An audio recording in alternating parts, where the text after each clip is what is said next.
उसको गुंडा ही कहेंगे कि खुले आम 8 लोग गोली लेके खदेड़ के और गेट के मारे हैं। ऐसा क्या है कि 26 के बाद किसी का पति और किसी का बेटा और नहीं गया है। सब दिन तो सबका बेटा पति ही जा रहा है, कौन अपना रोड पे भेजेगा? कोई नहीं भेजेगा किसी को। आए दिन अपराध हो रहे हैं, हर घर का तो घर ही उजड़ रहा है। 3 दिन पहले एक बड़ी सा मर्डर उसके घर के सामने मार दिया गया, जैसे खुलेआम हत्यारा लोग घूम रहा है। पकड़ेगी पुलिस तब न जेल में रहेगा।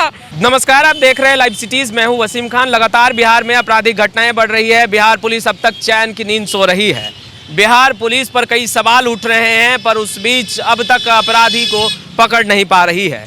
कभी रुपेश सिंह तो कभी जया अहमद लगातार अपराधी के गोलियों का शिकार हो रहे हैं। इस बीच पटना के युवा भी सड़कों पर उतरे हैं और सबसे अहम चीज़ है कि जया अहमद की पत्नी रोते बिलखते पटना की सड़कों पर गुहार लगा रही है, पर शायद बिहार पुलिस इनकी गुहार को सुन नहीं रहा। क्या वाकया था, इन्हीं से सुनते हैं। क्या कुछ हुआ था, क्या वाकया था? कोई आपसी रंजिश? आम दिन की तरह 26 दिसंबर भी मेरे लिए आम ही था। सुबह में 10:30 बजे मेरे पति हर दिन की तरह अपने काम के लिए निकले थे। अपने काम से वो अपने माँ बाप के पास मिलने गए, वहाँ से फिर निकले थे फिर अपने काम को देखने के लिए। जो काम वो करते थे ज़मीन पर गए थे। वो ज़मीन पर जब से काम कर रहे थे, आए दिन उस ज़मीन को छोड़ने के लिए या उसमें काम करने के एवज में उनसे लोग रंगदारी मांग रहे थे कि तुम इस काम को छोड़ दो। और वो कोई और नहीं, वहाँ का वार्ड 50 का पूर्व पार्षद नियाज खान था, उसका भाई आरिफ था और आफ्ताब था। हम अपने पति को कहते थे, बोले कि ऐसा कुछ नहीं है, सरकार है, प्रशासन है, जंगल राज तो नहीं है कि लोग हमको काम नहीं करने देंगे। हम काम कर रहे हैं ना, ऐसा थोड़ी है कि हम किसी का लूट कर खा रहे हैं। वो एक आम आदमी की तरह ही काम कर रहे थे। उस दिन शाम को हम घर पे थे।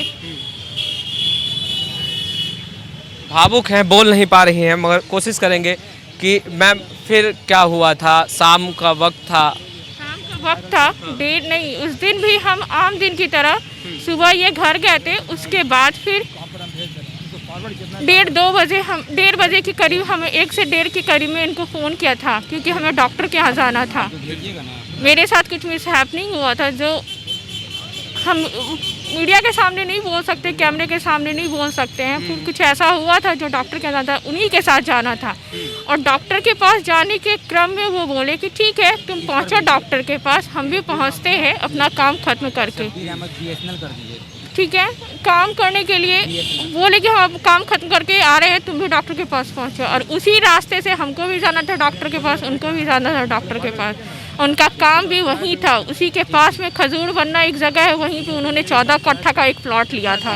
उस प्लॉट पे नहीं चाहता था नियाज खान और आरिफ खान और आफ्ताब और उसका जो पार्षदी था कि मेरे सामने कोई मेरे घर के आगे कोई काम करे, उसके लिए हमको पैसा दे दो, नहीं तो तुम ज़मीन छोड़ दो।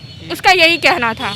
और मेरे पति ने बस उसकी धमकी को एक हल्के में लिया था, इसीलिए उनकी हत्या कर दी गई है। यही बात हुआ है। कहाँ पे मारा गया? ये घटना को अंजाम कहाँ दिया गया? नियाज खान के घर मंडई दरगाह अपने घर के पास वो मारा गुंडा। उसको गुंडा ही कहेंगे कि खुले आम 8 लोग गोली लेके खदेड़ के और गेट के मारे हैं। बिहार पुलिस पर कितना भरोसा? अब तक कहाँ कहाँ आप गए? सुल्तानगंज थाना वहाँ से मुश्किल से 1 किलोमीटर पड़ता है। अगर FIR देखिएगा तो उस पे साफ लिखा हुआ है आगे में कि सुल्तानगंज थाना की दूरी 1 किलोमीटर। 1 किलोमीटर की दूरी समझ लीजिए क्या है। बस पुलिस की भूमिका को यही नजर आई कि मेरे पति गिरे, उनको बस पोस्टमार्टम के लिए ले जाना है। हम यही समझे पुलिस की भूमिका उस दिन। अब तक कहाँ कहाँ गई हैं? हम SSP उपेंद्र कुमार शर्मा से मिले हैं और जितेंद्र कुमार SP पूर्वी से भी मिले हैं। दोनों से हम पर्सनली खुद हम और बेटी गए हैं मिलने के लिए।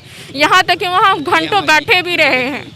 क्या कहा उन्होंने? एक आम काम की तरह बस लिया है, काम है, आज नहीं तो कल हो जाएगा। पर मेरे लिए तो मेरा आदमी चला गया, इंसान चला गया, मेरा घर बर्बाद हो गया, सारा चीज़ बर्बाद हो गया मेरा जीवन का। कितना भरोसा है बिहार पुलिस पर और नीतीश कुमार पर? कतई नहीं। आए दिन अपराध हो रहे हैं, हर घर का तो घर ही उजड़ रहा है। ऐसा क्या है कि 26 के बाद किसी का पति और किसी का बेटा और नहीं गया है। सब दिन तो सबका बेटा और पति ही जा रहा है, कौन अपना रोड पे भेजेगा? कोई नहीं भेजेगा किसी को। किसी को नहीं भेजेगा। आप लोग खुद मीडिया वाले, 3 दिन पहले एक बड़ी सा मर्डर उसके घर के सामने मार दिया गया, जैसे खुलेआम हत्यारा लोग घूम रहा है, पकड़ेगी पुलिस तब ना जेल में रहेगा। बिल्कुल भावुक हैं, भावुक हो क्यों ना, इन्होंने अपने पति को खोया है, एक छोटी सी बच्ची है और गुहार लगा रही हैं बिहार पुलिस से, पर बिहार पुलिस तक शायद इनकी आवाज़ नहीं जा रही। वो शायद इनके बच्चे के भविष्य के बारे में नहीं सोच रहे और ये मासूम चेहरा को नहीं देख पा रहे हैं। अपराधी तो खुलेआम हथियार लेकर सड़कों पर उतर जाते हैं, पर शायद बिहार पुलिस के पास जो हथियार है वो चला नहीं करती। शायद इनकी गुहार बिहार पुलिस सुने, इसीलिए लगातार तमाम प्रशासनिक अधिकारियों से मिल रहे हैं, पर आश्वासन दिया जा रहा है, अब तक कोई कार्रवाई नहीं की गई।